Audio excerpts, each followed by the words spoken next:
Hi అండి, welcome to Prasanna's kitchen and vlogs. అందరూ ఎలా ఉన్నారు? బాగున్నారా? ఈ రోజు అయితే 30 మందికి ఫుడ్ అయితే ఆర్డర్ వచ్చింది. అది ఎలా చేశాను ఏంటి అన్నది మొత్తం ఒక రెసిపీ అయితే చూపిస్తాను. చికెన్ కర్రీ 30 మందికి ఎంత క్వాంటిటీలో ఏం చేశాను అన్నది చూపిస్తా. ఫస్ట్ అయితే ఇక్కడ నేను చేయట్లేదండి, మా అక్క చేత చేపిస్తున్నాను. మా అక్క అయితే ఇప్పుడు ఫస్ట్ అయితే పప్పు నానబెట్టు, అంటే చాలా వెరైటీలు ఉన్నాయి, ఒక 6 ఐటమ్స్ అయితే ఉన్నాయి 30 మందికి. ఫస్ట్ అయితే నేను పచ్చి పులుసు అలాగే పెరుగు పచ్చడిది అయితే వీడియో పెట్టాను, ఒకసారి చూడండి ఎలా చేశాను అన్నది. తెలంగాణ స్పెషల్ పచ్చి పులుసు మాట. దీని కాంబినేషన్ కింద చికెన్ కర్రీ పెట్టుకున్నారు వాళ్ళు. సూపర్ అంటే సూపర్ ఉందంటే చాలా బాగా నచ్చింది చికెన్ కర్రీ. అలాగే పచ్చి పులుసుకి అయితే అందరూ మైండ్ బ్లాక్, చాలా బాగుంది, ఎలా చేశారు ఏంటి అని అన్నారంట. నాకైతే నిజంగా చాలా హ్యాపీగా అనిపించింది ఆ మాట వినగానే. ఫస్ట్ అయితే నేను 30 మందికి 4 కేజీలు చికెన్ అయితే తీసుకున్నానండి. 4 కేజీల చికెన్ కి ఒక 3 కేజీలు ఉల్లిపాయలు అయితే మంచిగా తరిగేసి చిన్నగాని ఒక గిన్నెలో ఆయిల్ వేసేసి మంచిగా ఉల్లిపాయలు అయితే వేపేసుకున్నాము. ఎందుకంటే అంటే నాకు టైం లేదు, పెట్టాలా వద్దా అని ఆలోచిస్తూ, సరే చికెన్ వీడియో అయితే చాలా ఉన్నాయి కదా అని చెప్పేసి నేను పెట్టలేదు. కానీ మీ ఇంట్లో ఎప్పుడైనా ఎవరి ఇంట్లో అయినా ఫంక్షన్ చేసుకోవాలనుకున్నప్పుడు, బర్త్డే పార్టీలు కానీ లేకపోతే ఎవరైనా ఫ్రెండ్స్ వచ్చినప్పుడు కానీ ఇట్లా ఎంత క్వాంటిటీలో వండుకుంటే సరిపోతుంది అన్నది చూపిస్తుంది అనమాట. 30 మందికి అంటే నాన్ వెజ్ ఇప్పుడు ఏంటంటే 30 మందికి 4-5 రకాలు ఉన్నాయనుకోండి, 4-5 రకాల కోసం చికెన్ అయితే మీరు అప్పుడు ఏం చేయాలంటే ఓన్లీ 3 లేదా 2 తీసుకోండి. ఎందుకంటే ఆల్రెడీ వేరే వేరే ఐటమ్స్ ఉన్నాయి కాబట్టి అవి కొంచెం తింటారు కాబట్టి చికెన్ అంతా మనకి తక్కువైపోతుంది. అదే ఒకటే రకం కూర, ఒకటే రసం ఉండి ఇప్పుడు చికెన్ ఒకటే ఉందనుకోండి 30 మందికి 5 కిలోలు తీసుకున్నా సరిపోదండి. ఎందుకంటే చాలా ఇష్టపడే వాళ్ళు 5 కిలోలు కూడా సరిపోదు అనమాట. అట్లా అని చెప్పేసి నేను ఇన్ని రకాలు ఉన్నాయి కాబట్టి వెజ్కి వెజ్ అయినా, నాన్ వెజ్ తినే వాళ్ళు నాన్ వెజ్ తినేవాళ్ళన్నా, కొంచెం ఎక్కువే తినాలన్నా కొంచెం మిగులుతుంది అని చెప్పి నేనైతే 4 కేజీస్ చికెన్ తీసుకుని ఇలాగా కర్రీ అయితే ఎలా చేశాను అన్నది చూపిస్తున్నాను అనమాట. మా అక్క ఫస్ట్ ఉల్లిపాయలన్నీ వేపేసుకున్నాము. వేపేసుకునేటప్పుడే కొంచెం ఉల్లిపాయలో ఉప్పు పసుపు వేసుకొని బాగా వేపుకోవాలి. వేపుకున్నాక బాగా ఎగిపోయినాక ఇక్కడ వచ్చేసి పక్కన టమాటా పప్పు చేస్తున్నాం అన్నమాట. 1 కేజీ పప్పు తీసుకుని నానబెట్టేసుకున్నాం ముందేనే. ఇక్కడ వచ్చేసి కుక్కర్లో మొత్తం తాలింపులన్నీ వేసేసి టమాటా ముక్కలు, ఉల్లిపాయలు, పచ్చిమిర్చి, కరివేపాకు, ఎండుమిర్చి, ఎల్లుల్లిపాయలు, ఆవాలు, జీలకర్ర, ధనియా పౌడర్, ఇది కొంచెము చింతపండు, ఇవన్నీ కూడా నూనెలోనే వేయించేసుకుంటున్నామండి.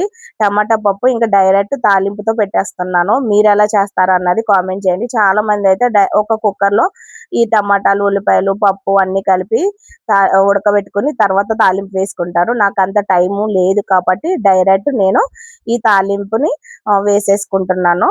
డైరెక్ట్ తాలింపు వేసేసి టమాటా పప్పు అయితే చేసేస్తున్నాం అన్నమాట. మీరు ఎలా చేస్తారో కామెంట్ చేయండి. టమాటా పప్పు కూడా ఇలా చేసుకోండి, చాలా బాగుంటది. నేను నా స్టైల్లో చేసి చూపిస్తున్నాను అనమాట. ఇక్కడ వచ్చేసి ఆ కుక్కర్ పక్కన పెట్టేసినాక చికెన్ కూడా మగ్గుద్ది కదండి, మంచిగా చికెన్ కూడా వేసేసుకుని అల్లం వెల్లుల్లి పేస్ట్ వేసేసుకుని మంచిగా వేపుకోవాలి. ఎందుకంటే అల్లం వెల్లుల్లి పేస్ట్, ఉప్పు పసుపు వేసుకుని ఉల్లిపాయలు వేపుకుంటాం కాబట్టి వేపుకున్నప్పుడే చికెన్ కూడా వేసి వేపుకుతుంటే మగ్గుతుందండి. చికెన్ లో నుంచి వాటర్ బాగా వస్తుంది. అందుకని చెప్పేసి నేనైతే ఇలాగా చికెన్ కూడా మంచిగా మూత పెట్టి ఫ్రై చేస్తాను. ఇలా ఫ్రై చేయడం వల్ల చికెన్ లో వచ్చే వాటర్ కానీ ఆ స్మెల్ కానీ బయటికి పోదు. కొంతమంది మూత పెట్టకుండా ఫ్రై చేస్తారు. ఎప్పుడైనా చికెన్ ఇలా మూత పెట్టి ఫ్రై చేసామంటే చికెన్ లో నుంచే వాటర్ వస్తుంది కదా, ఆ వాటరే టేస్ట్ చాలా బాగుంటుందండి.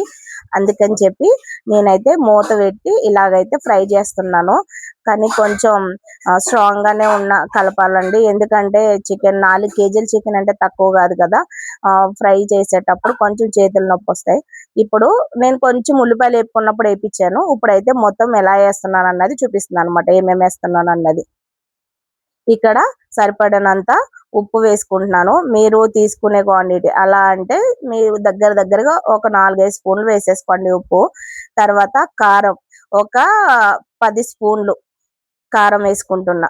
నా దగ్గర ఉన్న స్పూన్ తోటి కొలత చెప్తున్నా. అలాగే 1 స్పూన్ అంటే ఆల్రెడీ నేను 1 స్పూన్ పసుపు, అదే ఉల్లిపాయలు వేపేటప్పుడు వేసాను కాబట్టి 1 స్పూన్ ఇప్పుడు వేసేసాను. పసుపు కూడా వేసేసుకున్నాను.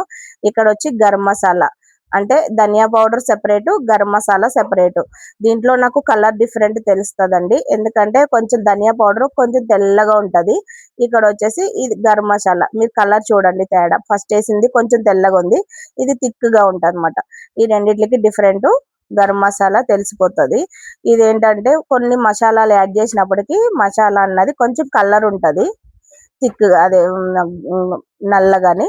ఇది వచ్చేసి నాది బిర్యానీ మసాలా బాక్స్ అండి ఇది. మీకు అంటే ఈజీగా ఉండాలని చెప్పి నాకు టైం సరిపోదని చెప్పేసి దేనికి దానికి బాక్సుల్లో పెట్టేసుకుంటాను. సెపరేట్‌గా ఒకటి ఒకటి తీసుకునే బదులు ఇలాగైతే ఒక దాంట్లోనే వేసేసుకుంటే బాక్స్‌లోని మనకి ఏది కావాలంటే అది ఎదురుగుండా కనిపిస్తది కదా! అందుకని చెప్పి ఇలాగా గరం మసాలాకి గరం మసాలా, పోపులకి పోపులు డబ్బా, అలాగే కారం ఉప్పులకి ఒక డబ్బా అలా పెట్టేసుకున్నానన్నమాట. చాలా మంది నన్ను అడిగారు. చాలా చేసుకున్నావు ప్రసన్న బాక్స్ పెట్టుకున్నారు. నాకు చాలా మీ బాక్స్ చూసేటప్పటికి మంచిగా అనిపిస్తుంది. ఈజీగా అనిపిస్తుంది. సింపుల్ వేలో మంచిగా టెన్షన్ లేకుండా కంగారు పడుతూ అక్కడ పెట్టామా, ఇక్కడ పెట్టామా అని వెతుక్కోనవసరం లేకుండా ఇలా పెట్టేసుకున్నారు అని చెప్పేసి నాకు మెసేజ్ అయితే చేశారు. నిజంగా చాలా హ్యాపీగా ఉంది. ఇప్పుడొచ్చేసి ఈ మసాలాలలో నుంచి సాజీరా ఒక ఒక స్పూన్ సాజీరా, అలాగే కస్తూరి మేతి అది కూడా కొంచెం బాగా నలిపేసి కస్తూరి మేతి కూడా వేసేసుకున్నామాట. ఇలా వేసుకుని మంచిగా చికెన్‌ని ఏంటంటే వాటర్ వేయలేదు చూడండి మీరు. చికెన్‌లో వాటర్ వేయొద్దు. వచ్చిన వాటర్ తోటే నేనిలా ఇవన్నీ వేసి ఫ్రై చేస్తున్నా. ఇవన్నీ ఫ్రై చేయడం వల్ల ఉప్పు, కారం అన్నది ముక్కకు బాగా పట్టి ఆ టేస్ట్, ఆ ఫ్లేవర్ వస్తది. మీలో ఎవరు ఎలా చేస్తారన్నది కామెంట్ చేయండి. నా స్టైల్‌లో ఈ చికెన్ కర్రీ చేశాను. చూడండి. ఇంకోటేంటంటే ఒక షార్ట్ వీడియోలో పెట్టాను చూడండి. వాళ్ళు మెసేజ్ పెట్టారు. నాకు నిజంగా ఆ మెసేజ్ చదవగానే చాలా హ్యాపీగా అనిపించిందన్నమాట. ఆళ్ళంత అంటే అంత బావుంది అని. అలా ఉంటది రెసిపీ. మళ్ళీ మళ్ళీ ఎవరు చేశారు? ఈ కర్రీ ఎలా ఉంది? దీని రెసిపీ చెప్పండి అని అనే దాకా ఉంటదన్నమాట. ఎవరైనా గాని మీరు ఒక్కసారి ఇంట్లో చెయ్యండి. ఇలా ట్రై చేసినాక సూపర్ అయితే వస్తది. నా మాటల్లో ఎందుకులెండి. మీరైతే ఇంట్లో ఒకసారి ట్రై చేసేయండి తినేవోళ్ళైతే. ఇలాగే నీళ్ళు కూడా వేసేసాను. మంచిగా అంటే ఎక్కువ అవసరం లేదు. ఆల్రెడీ చికెను వాటర్‌లో ఉడికిపోయింది. ఫ్రై అయిపోయింది. కొంచెం వాటర్ వేసుకొని గ్రేవీ కోసం ఇలా థిక్‌గా రావాలి. ఇలా వాటర్ ఏసుకొని కలిపేసుకొని మూత పెట్టుకొని ఉడికించుకోవడమేనండి. అంతే ఎంతో సింపుల్‌గా చికెన్ కర్రీ, టమాటా పప్పు పక్కన 2 చూపిచ్చాను చూసేయండి. చూసి ఒక్కసారైతే ట్రై చేయండి. చికెను కర్రీ, టమాటా పప్పు. చికెన్ ఫ్రై, టమాటా పప్పు బావుంటది. చికెన్ కర్రీ అయినా బావుంటది. టమాటా పప్పు కాంబినేషన్ కింద పప్పుచారు బావుంటది. మీలో ఎవరైనా ట్రై చేయాలనుకుంటే ట్రై చేయండి. సూపర్ అయితే సూపర్ ఉంటది. టేస్ట్ మాత్రం నెక్స్ట్ లెవెల్ మాట. ఒక్కసారైతే ఈ చికెన్ కర్రీని ఇలా ట్రై చేయండి నా స్టైల్‌లోని. చాలా మంది అడుగుతారు గదా! నేను ఎంతెంత క్వాంటిటీ ఏసాను, ఏమేమేసాను అన్నీ మొత్తం అయితే వీడియోలో చూపిచ్చాను గదా! అలాగే ట్రై చేయండి. మీ ఇంట్లో ఎవరైనా ఫంక్షన్ అయినప్పుడు ఒక్కసారైతే ఇలాగా హడావిడి పడకుండా సింపుల్‌గా ఈ వీడియో చూసి చేసేసుకోండి. వీడియో గనక నచ్చినట్లయితే లైక్ చేయండి, షేర్ చేయండి, కామెంట్ చేయండి. ఛానెల్‌ని సబ్స్క్రైబ్ చేసుకొని సపోర్ట్ అయితే చెయ్యండి. అలాగే నా షార్ట్ వీడియో ఉంది చూడండి ఒకసారి. తెలంగాణ స్టైల్ పచ్చి పులుసు, అలాగే పెరుగు పచ్చడి ఎలా చేశాను ఏంటి అన్నది. నెక్స్ట్ వీడియోలో వంకాయ, బంగాళదుంప కర్రీ ఎలా చేశాను ఆ వీడియో కూడా చూపిస్తాను. చూసేయండి. ఇక్కడైతే పచ్చి పులుసుకి చింతపండు నానబెడుతుందన్నమాట అక్క. ఈ వంటలు అక్క చేతే చేపిచ్చాను. నచ్చితే లైక్ చేయండి. Thank you for watching.